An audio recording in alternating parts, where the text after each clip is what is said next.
대당서역기. 북인도, 중인도 15개국.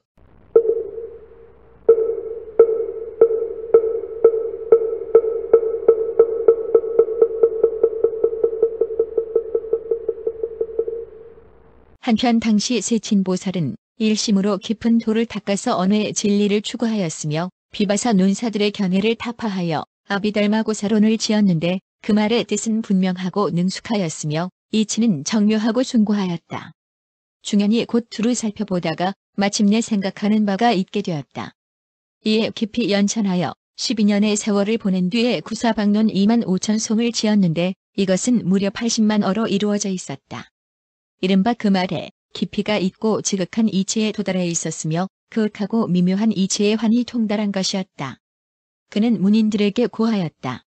나의 빼어난 재주와 정론으로서 세친을 배척하고 그의 예봉을 꺾어놓고 그 늙은이로 하여금 제멋대로 첫째 간다는 명성을 날리지 못하게 하리라. 이에 수하의 문화생들 가운데 3-4명의 영재들과 함께 자신이 지은 논서를 들고 세친을 찾아갔다. 세친은 이때 책가국 사갈라성에 있었는데 멀리서 중현이 장차 이곳에 올 것이라는 소문을 전해 들었다. 세친은 이 소문을 듣자 곧 행장을 꾸렸다.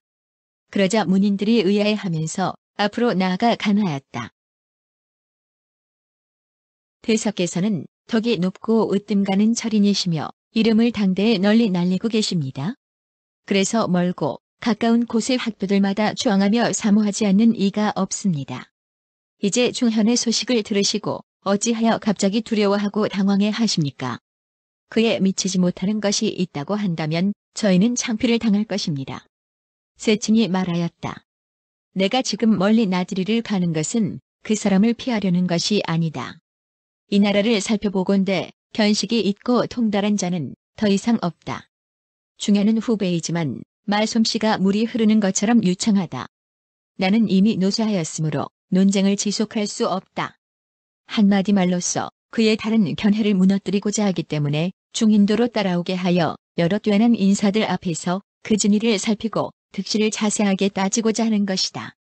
그리고 나서 도반에게 책상자를 짊어지고 따라오도록 하여 멀리 외유를 나갔다. 중현 논사는 하루 늦게 이가람에 도착하였다.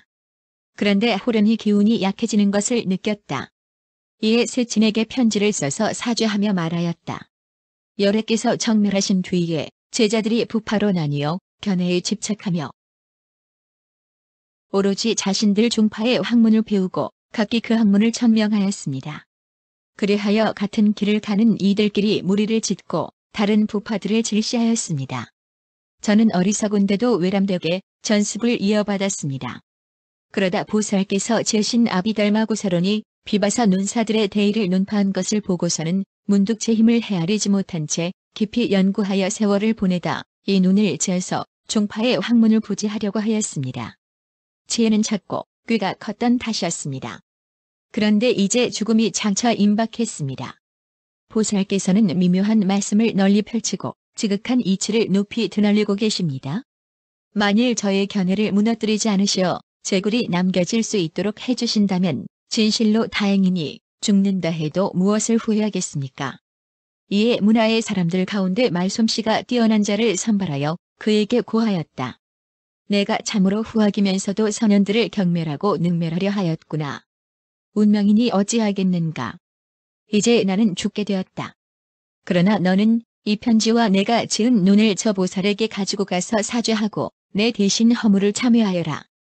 이렇게 말을 끝내자마자 그는 호련히 숨을 거두었다. 문화의 사람이 편지를 받들고 세친이 있는 곳에 가서 말하였다. 저의 스승이신 중현은 이미 수명을 마치셨습니다. 유언으로 편지를 보내면서 스스로의 허물을 채가셨습니다. 스승의 명성이 땅에 떨어지지 않게 되는 것을 감히 바라는 것은 아닙니다. 세친 보살은 편지를 읽고 눈을 살펴보았다. 그리고 나서 깊이 오래도록 탄식하며 문화의 사람들에게 말하였다. 중현 논사는 총명한 후배이다. 이치는 비록 두루 갖추지 못하였지만 언사는 넉넉하다. 내가 지금 중현의 눈을 논파하고자 한다면 그것은 마치 손바닥을 가리키는 것처럼 쉬운 일이겠지만 목숨을 바치려 할 때의 유언을 고려하고 그의 어려운 문제를 아는 언사를 중하게 여겨서 적어도 대의에 연하여 그가 품었던 뜻을 보존시켜야겠다. 하물며 인호는 나의 종파를 밝게 드러냄이 아니겠느냐. 그리하여 마침내 제목을 고쳐서 순정리론이라고 하였다. 그러자 문하의 사람이 간언하였다. 중현이 아직 죽지 않았을 때에 대사께서는 먼 곳에 계셨습니다. 이제 인혼을 얻고서 다시 제목을 고치시니 이제 학도들은 어떤 낯으로 부끄러움을 감수해야 하겠습니까? 이에 세친 보살이 대중들의 의심을 풀어주고자 하여 계송을 설하였다. 사자의 왕이 돼지를 피하여 멀리 떠나가는 것처럼 두 장수의 승부를 지혜로운 자는 응당 안다. 중현이 죽고 난 뒤에 시신을 다비하여 뼈를 가람에 거두었다. 서북쪽으로 200걸음을 걸어가다 보면 안물나림 속에 솔도파를 세웠는데 지금도 남아있다. 안물나림 옆에 솔도파가 있는데 비말라밀다라 논사의 유해가 있다. 논사는 가슴미라국 사람인데 설일체 유부파로 출가하였다. 널리 묻경을 두루 읽었고 다른 논서들을 연구하였으며 오인도국을 돌아다니며 삼장의 깊은 문장을 배웠다. 마침내 이름이 널리 알려지고 학업이 성취되자 본국으로 돌아가려고 하였다. 그러다 중현 논사의 솔도파를 지나게 되었는데 그는 솔도파를 어루만지며 탄식하여 말했다. 생각건대 논사는 마음이 너그럽고 올바르며 청정하고 고결하여 대의를 높이 드날리셨습니다. 다른 부파를 꺾고 자신의 종파에 학업을 세우려 하셨는데 어찌하여 하늘이 내린 수명은 그토록 짧았단 말입니까? 나무구는 외람되게도 말학을 이어받아서 때를 달리하고는 있습니다만 스승의 뜻을 사모하고 있으며 세월은 오래 흘렀지만 스승의 덕을 가슴에 품고 있습니다.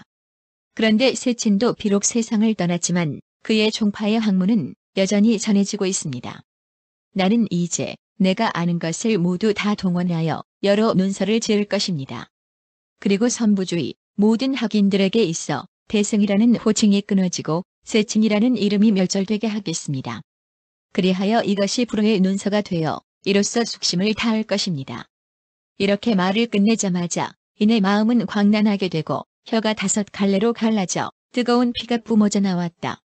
그는 자신이 결국 목숨을 마칠 것임을 알고서 편지를 써서 참여하였다. 무릇 대승의 가르침이란 것은 불법 중에서 궁극적인 것이다. 문장이 없어진다 하여도 지극한 이치는 깊고 그윽하다.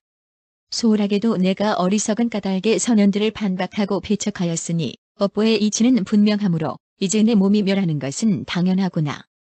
감히 학인들에게 고하건대 나를 본보기로 삼아서 각자 너희들의 뜻을 신중히 할 것이며 의심을 품어서는 안 될 것이다. 대지가 진동하더니 그는 이내 목숨을 마치고 말았다. 그리고 그가 죽은 곳의 땅이 무너지더니 구덩이가 되었으며 도반들이 시체를 태워서 유해를 수습하여 표시를 세웠다. 이때 나한이 이것을 보고 탄식하며 말하였다. 오, 애석하도다. 지금의 이 논사는 감정에 따라 자신의 견해에 집착하고 대승을 비난하더니 무간지옥에 떨어졌구나. 이 나라의 서북 국경의 근가하 동안에는 마유라성이 있는데 둘레는 20여 리이고 그곳에 사는 사람들은 매우 번성하며 맑은 물이 교차하여 흐르고 있었다. 유석과 수정과 봅의 그릇이 산출된다. 성에서 멀지 않으며 근가를 접해 있는 곳에 커다란 천사가 있는데 신령스러운 기적이 아주 많이 일어난다. 그 속에 연못이 있는데 돌을 쌓아서 둑을 만들었으며 근가에 물을 끌어다 보충하고 있다. 오인도국 사람들은 이것을 근가하의 문이라고 말하면서 복을 낳고 죄를 소멸시키는 곳이라고 한다. 그래서 언제나 먼 곳에서 수백 수천의 사람들이 이곳으로 몰려와 몸을 씻는다. 또한 선업을 좋아하는 여러 왕들이 복사를 세워서 맛난 음식을 갖춰놓고 의약품을 비축해두었다. 그리하여 짝이 없는 호라비와 과부들에게 베풀고 의지할 데 없는 사람들에게 제공하였다. 이곳에서 북쪽으로 300여리 가다 보면 바라흠마보라국에 이른다. 11. 바라흠마보라국. 바라흠마보라국의 둘레는 4천여 리이며 사방으로 산이 에워싸고 있다. 나라의 큰 도성의 둘레는 20여 리이며 그곳에 사는 사람들은 번창하고 집들은 부유하다. 토지는 비옥하고 농사는 시기에 맞추어서 파종한다. 유석과 수정이 나며 기후는 조금 춥고 풍속은 강건하고 용맹스럽다. 학예를 배우는 자는 적고 많은 이들이 이윤을 따른다. 사람들의 성품은 사납고 급하며 삿된 것과 바른 가르침을 뒤섞어서 믿고 있다. 가람은 5곳 있으며 승도는 매우 적다. 천사는 10여 곳 있으며 이교도들이 뒤섞여 살고 있다. 국경의 북쪽에 있는 대설산 안에는 소벌란하고 달라국이 있다. 질이 좋은 황금이 나기 때문에 이렇게 이름 붙여졌다. 동서로 길고 남북으로 좁은데 또는 동녀국이라고도 부른다. 대대로 여인이 나라를 다스렸으며 남자들도 왕이 되지만 정치를 알지 못하였다. 대장부들은 오직 정벌하러 나가거나 농사를 지을 뿐이었다. 토지는 보리가 자라기 좋고 양과 말을 많이 기르고 있다. 기후는 몹시 추우며 사람의 성품도 조급하고 난폭하다. 동쪽으로는 토번국이 접해 있고 북쪽으로는 우전국이 접해 있고 서쪽은 삼파가국을 접해 있다. 말자보라로부터 동남쪽으로 400여리 가다 보면 구비상나국에 이른다. 12. 구비상나국. 구비상나국의 둘레는 2000여 리이며 나라의 큰 도성의 둘레는 14 내지 15리인데 높고 험하다. 그곳에 사는 사람들은 번성해 있다. 꽃숲과 못과 늪이 이따금 교차하고 있다. 기후와 토지는 말자보라국과 같다. 풍속은 순박하고 부지런히 배우고 복쌓기를 좋아한다. 많은 이들이 외도를 믿으며 현세의 즐거움을 추구하고 있다. 가람은 2곳 있고 승려는 100여 명이 있는데 이들은 모두 소승법의 가르침을 배우고 있다. 천사는 30여 곳 있고 이교도들이 뒤섞여 살고 있다. 큰 성 옆에 옛 가람이 있는데 그 안에 솔도파가 있다. 이것은 무왕이 세운 것으로 높이는 200여 척에 달한다. 여리께서 옛날 이곳에서 한 달 동안 법의 핵심들을 설하셨던 곳이다. 그 옆에는 과거네 분의 부처님께서 앉거나 거니시던 유적지가 있으며 그 옆에는 열애의 머리털과 손톱을 안치한 2개의 솔도파가 있는데 각각 높이는 한 길 남짓하다. 이곳에서 동남쪽으로 400여리 가다 보면 아케체달라국에 이른다. 13. 아케체달라국. 아케체달라국의 둘레는 3000여 리이며 큰 도성의 둘레는 17 내지 18리이다. 험한 치세의 의지에 있다. 곡식이 잘 자라고 숲과 샘이 많다. 기후는 온화하고 맑으며 풍속은 질박하다. 돌을 좋아하며 학업에 열심이고 재능이 많고 박식하다. 가람은 10여 곳 있고 승도는 1000여 명 있는데 소승인 정량부의 법을 익히고 있다. 천사는 9곳 있고 이교도들은 300여 명 있는데 이들은 자제천을 섬기고 있으며 재를 몸에 바른다. 성 밖에는 용이 서는 연못이 있는데 그 옆에 솔도파가 있다. 이것은 무왕이 세운 것으로 여래께서 예전에 이곳에서 용왕을 위하여 7일 동안 설법을 하셨다. 그 옆에 4개의 작은 솔도파가 있는데 이것은 과거 네 분의 부처님께서 앉거나 거니시던 유적지이다. 이곳에서 동쪽으로 260 내지 270리 가다 보면 금가를 건너게 되는데 남쪽으로 가면 비라산 나국에 이른다. 14. 비라산 나국. 비라산 나국의 둘레는 2000여 리이며 나라의 큰 도성의 둘레는 10여 리이다. 기후와 토지는 아케체달라국과 같다. 풍속은 용맹스럽고 거칠며 사람들은 학예를 배우고 외도를 높이 믿으며 불법을 믿는 자는 적다. 가람은 2곳 있는데 승도는 300명 있다. 이들은 모두 대승법의 가르침을 익히고 있다. 천사는 5곳 있으며 이교도들이 뒤섞여 살고 있다.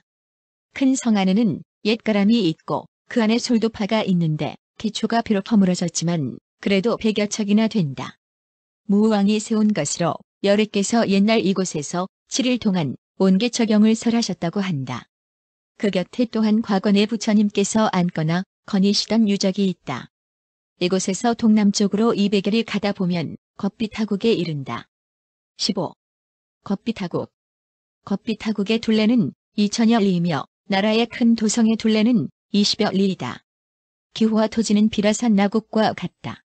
풍속은 순박하고 온화하며 많은 사람들이 기회를 배우고 있다. 가람은 4곳 있으며 승도들은 천여 명 있는데 모두 소승의 정량부의 법을 배우고 있다. 천사는 10곳 있으며 이 교도들이 어울려 살면서 함께 대자제천을 섬기고 있다. 성이 동쪽으로 20여 리 가다 보면 큰 가람이 있는데 그 규모는 웅장하고 아름답고 조각 솜씨는 극치를 이루었으며 성현들의 모습과 동상의 장엄은 말로 형언할 수가 없을 정도이다. 승도들은 수백 명 있는데 정량부의 법을 배우고 있으며 수만 명의 정인들이 그 옆에서 살고 있다. 가람의 큰 울타리 안에는 3개의 보석으로 만든 층계가 있는데 남북으로 늘어서 있고 동쪽을 향하여 내려가게 되어 있다. 이곳은 여래께서 33천으로부터 내려오신 곳이다. 옛날 여래께서 승림에서 일어나 전궁으로 올라가셔서 선법당에 머무시며 어머니를 위하여 설법하셨다. 석 달이 지난 뒤 아래의 인간 세상으로 내려오고자 하니 제석천이 신통력으로 이 보석 계단을 만들었다고 한다. 중간의 계단은 황금으로 만들어졌고 왼쪽 컷은 수정, 오른쪽 컷은 하얀 은으로 만들어졌다. 여래께서 선법당에서 일어나 여러 하늘 무리들을 거느리고 가운데 계단을 밟고 내려오실 때 대범왕은 하얀 불자를 들고 계단을 밟고서 오른쪽에서 모셨고 제석천은 보석 덮개를 들고 수정 계단을 밟으며 왼쪽에서 모시면서 내려왔다. 하늘의 무리들은 허공을 타고 놀며 꽃을 뿌리고 덕을 찬양하였다고 한다. 수백 년 전에는 계단이 남아있었지만 오늘날에 이르러 무너져 사라지고 말았다. 여러 나라의 군왕들은 계단을 보지 못한 것을 안타까워하여 벽돌과 돌을 쌓고 진귀한 보석으로 장식하였다. 지금의 옛 계단은 옛날 보석 계단을 본뜬 것으로 그 높이는 70여 척에 달하는데 위에는 정사를 세웠고 중간에는 석불상이 있으며 좌우의 계단에는 제석과 범천의 형상이 있는데 본래의 것을 본떠서 역시 아래로 내려오는 형세로 이루어져 있다. 곁에는 석주가 있는데 높이는 70여 척이며 무왕이 세운 것이다. 감색을 띠고 광택이 흐르고 있으며 단단하고 매끄럽다. 위에는 웅크리고 앉아서 계단을 향하고 있는 사자의 상을 만들었고 기이한 모습들을 새겨서 사방으로 빙 둘러 놓았다. 사람들의 죄와 복에 따라서 그림자가 기둥 속에 나타난다. 보석 계단 옆으로 멀지 않은 곳에 솔도파가 있는데 이것은 과거 네 분의 부처님께서 앉거나 거니시던 유적지이다. 그 옆에 솔도파가 있는데 여래께서 예전에 이곳에서 목욕을 하셨다고 하며 그 옆에 정사가 있는데 이곳은 여래께서 선정해 드신 곳이다. 정사 옆에 커다란 돌기단이 있는데 길이가 50걸음 되고 높이는 7척이다. 이것은 여래께서 거니시던 곳인데 발로 밟으신 흔적에는 모두 연꽃 문양이 있다. 기단의 좌우에는 각각 작은 솔도파가 있는데 제석과 범왕이 세운 것이다. 제석과 범왕이 세운 솔도파 앞에는 연화색 필춘이가 부처님을 먼저 보고자 하여 전륜왕의 모습으로 변화한 곳이다. 여래께서 천궁으로부터 선부지로 돌아오실 때 소부저가 석실에서 선정에 잠겨 있다가 고요히 생각하여 말하였다. 지금 부처님께서 인간과 하늘의 호의를 받으시며 내려오신다. 나와 같은 자는 어디로 가야 할 것인가? 그러나 그는 일찍이 부처님의 설법을 듣고 모든 법의 공함을 알았으며 모든 법성을 체득하였기 때문에 이 회안으로서 법신을 관찰하였던 것이다. 이때 연화색 필춘이는 부처님을 가장 먼저 보고 싶어서 전륜왕으로 변화하여 칠보를 이끌고 보, 마, 거, 상이 4종류의 병사들의 호의를 받으며 나아갔다. 필춘이는 세존께서 내려오신 곳에 이르러 본래의 모습으로 돌아왔다. 그러자 여래께서 고하셨다. 내가 나를 처음으로 본 것이 아니다. 선현이 모든 법의 공함을 관찰하였으니 이것은 바로 법신을 본 것이다. 성역의 울타리 안에는 경이로운 기적이 잇따라 일어난다. 그 큰 솔도파의 동남쪽에는 연못이 하나 있는데 언제나 용이 성스러운 유적지를 보호하고 있다. 보이지 않는 보살핌이 있으므로 쉽게 침범하기가 어렵다. 세월이 흘러 저절로 무너진 것이지 사람들이 무너뜨릴 수 없는 것이다. 이곳에서 동남쪽으로 200리를 채 가지 않아 가략곡사국에 이른다.